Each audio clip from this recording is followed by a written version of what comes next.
Hello friends, so in this video we will be talking about phase 2. Okay, so for phase 2 we have four topics. One is management, the other is finance, then ESI, economic and social issues, and then descriptive. Okay, we will not be talking about descriptive now because it's all about writing skill which we will develop gradually after having knowledge from these three topics. Okay, this we will be putting it here in an essay format or whatever it is. So for management, I have completed my management topic. Okay, and each day I will be posting summary videos from Monday. Okay, so how you are going to do, how we did we are going to do management is first I watched all the classes from Adda paid subscription. Okay, I watched all the classes from Adda paid subscription. Was there B Rasutosh sir teaches. He teaches very well.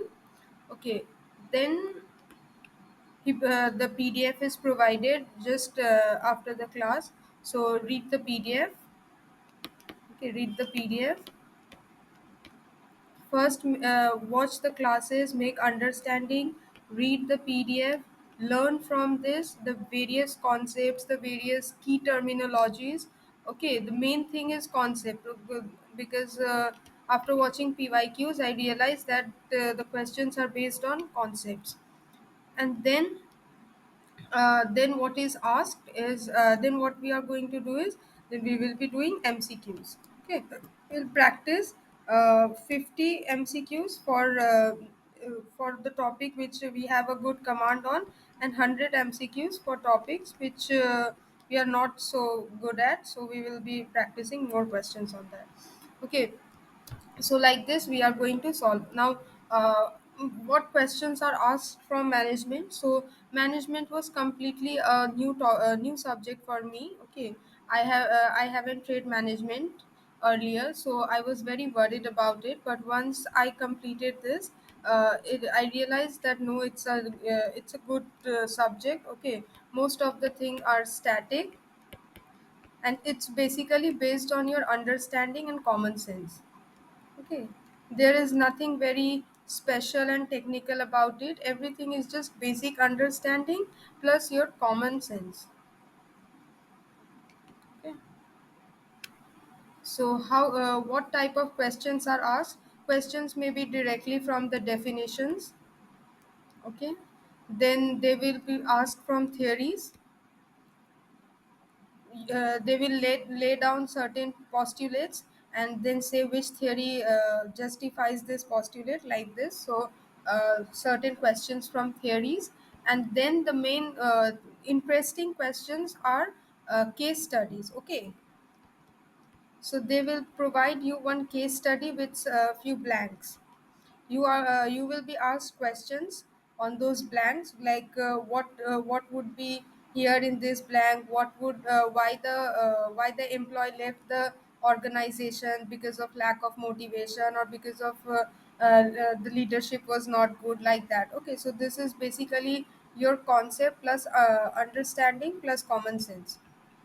You need to apply all these three to solve these types of questions.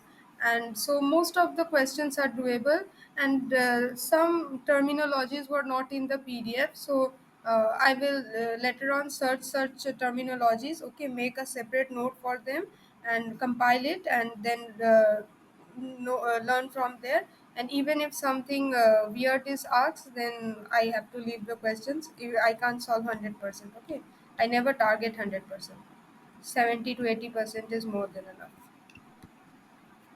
So this much for management. Okay, now comes finance. Okay, so I watched certain videos for finance. Okay, and what I found is finance is quite an easy topic. Okay, not very difficult. You need to understand the subject.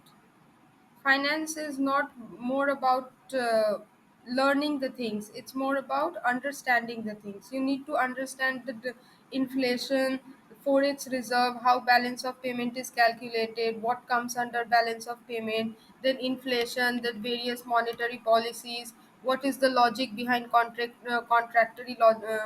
policy, what is the logic behind expansionary monetary policy, how inflation influences the entire economy, then how it can be controlled, different various aspects. You need to understand this, and this will take some time. Okay, if you're not from a commerce background, this would take some time to get an understanding and get an hold on various things. So for this also I'll be watching B Rasutosh sir's classes. I've just started watching the classes. Okay, I have watched Reserve Bank of India RBI chapter only, and the most of the videos are left. So you need to watch the classes and read the PDF. Okay, read the PDF. But if you look at the questions are basically asked from current affairs. Okay, so there's no need to learn from the static so much. Okay, we will be reading the static, understanding the thing, revising it, practicing it, it's okay. But basically the questions would be from current affairs, and the static would be asked based on the current affair. Like a topic is given, and then they will ask, this is convertible bond, or this is which type of bond, or this is contractory policy, or like such questions. Okay, so we need to practice lots of MCQs from this, lots and lots of MCQs. Okay, so first let me share my sources. So I will be doing from classes from B Rasutosh search videos. Then I'll be reading the PDFs. I won't be learning. I will be learning certain definitions and topics which I need to remember, but not I won't learn for like I need to write something descriptive about it. No, not like that. So I'll just be doing this. Then I will go to YouTube. There's a playlist for finance current affairs of Veer Asutosh sir on the regulatory bodies channel. So I'll be watching those videos. Okay, from top to bottom, latest to oldest. So I'll be watching those videos, learning those current affairs, and then solving lots of MCQs, where from PYQs, then from different coaching classes materials, and so on and so on, from mocks and uh, so on. For ESI, I haven't read the subject. I will be doing this from mid July. Okay, so then once I will start doing this subject, I will share my strategy with you. July, from July I'll be doing ESI and descriptive. Okay, till mid July my target is to complete this portion. This is of 100 marks, 50 for management and 50 for finance. So let's first focus here. Okay, bye.